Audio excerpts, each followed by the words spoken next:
You're listening to Loving BDSM Podcast, episode 21. Hey everybody, Kayla Lords here, talking about being sick and still functioning within your DS relationship. Welcome to the Loving BDSM Podcast. If this is your first time listening, glad to have you. If you're back for another week, welcome back.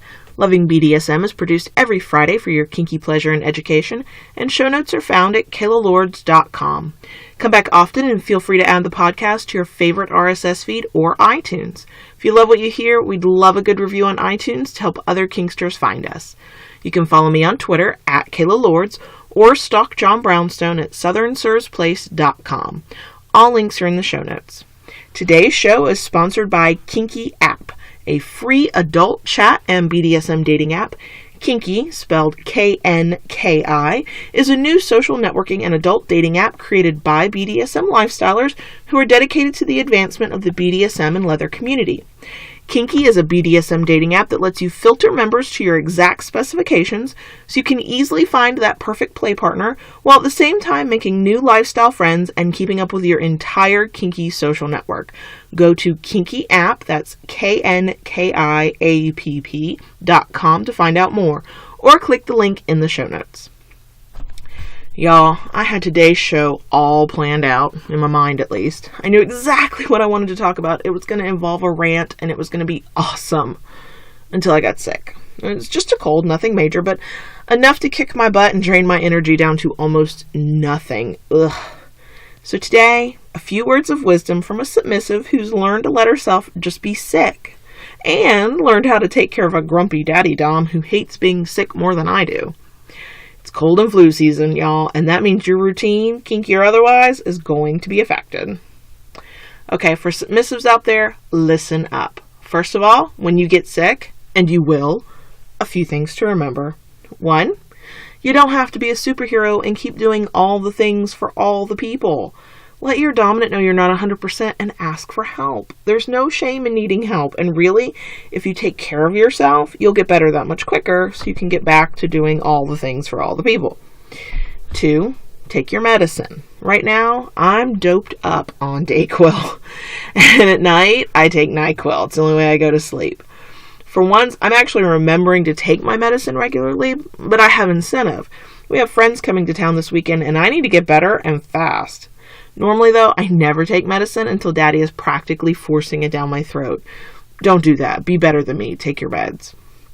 3rd, don't freak out that you can't do all your tasks the way you normally do. Do the best you can. Rest when necessary, and let your dominant know you can't do it all.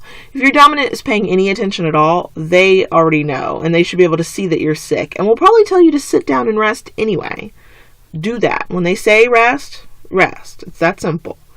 You're following a command. It's just the one that makes you take care of yourself. That's all.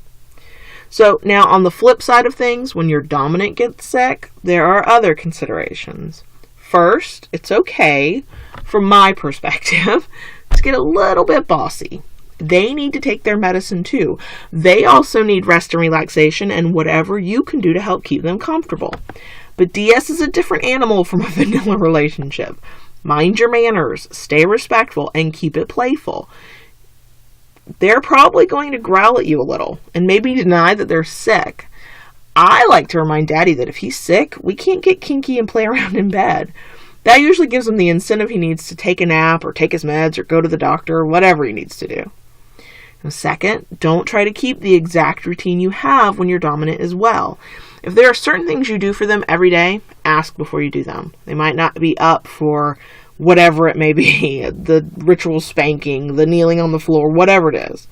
Now, the things you're supposed to do on your own that are for your benefit, those should continue if they can, especially if they don't involve your dominant. So if you're supposed to exercise or eat certain foods or wear specific clothes or do specific tasks on your own, keep doing them.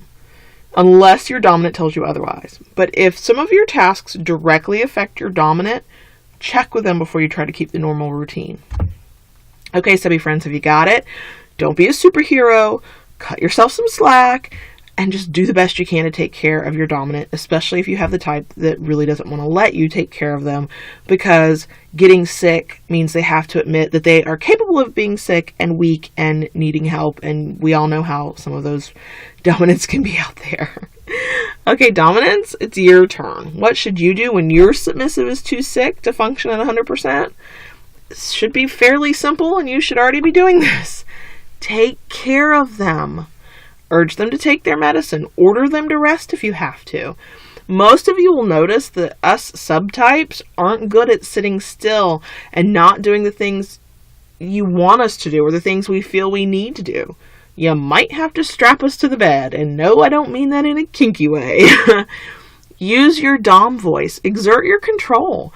Much of the time, we'll keep going until you tell us otherwise. We're great at taking care of the people around us, and not so much when it comes to taking care of ourselves. And when you get sick, lay down, take a nap, and here, drink this. It's good for you. Yes, the medicine probably tastes like crap, but your submissive is doing their best to take care of you, and sometimes that involves medicine that tastes awful. Just drink it. Whether your submissive is sick or it's you, don't worry about your typical routine too much. And please, please don't ask a submissive to do a task that only makes them feel worse while they're sick. Right now, with the way I feel today, I couldn't imagine kneeling on the floor for Daddy. Thankfully, while I feel like this, that's the last thing he's going to let me do. Now, none of this should come as a surprise. When one of you is sick, your partner should take care of you to the best of their ability, even if that means driving you to the doctor, getting you water, or whatever. And for those of you who are long distance, I know how hard it is to be apart when you're healthy, and I know it's even harder when one of you is sick. Daddy and I did it for 18 months. I really do know. Stay in touch constantly. Dominance, you can still exert control, even over the phone or Skype. You really do have that much power over us. Take care of yourself for each other so you can get back to kinky fuckery as quickly as possible. Okay, y'all, that's it for me this week. It's almost time for me to take more medicine, and I'm pretty sure I need a nap. Remember to check out this week's sponsor, Kinky App, K-N-K-I-A-P-P, Kinky App, to find new kinky friends or play partners, or simply to stay connected with each other when you can't be together physically. And I mean, while one of you's at work or you're 100 miles away or whatever it is. It's a great app. I'm going to be downloading it soon myself. Keep it kinky, y'all, and we'll see you next week.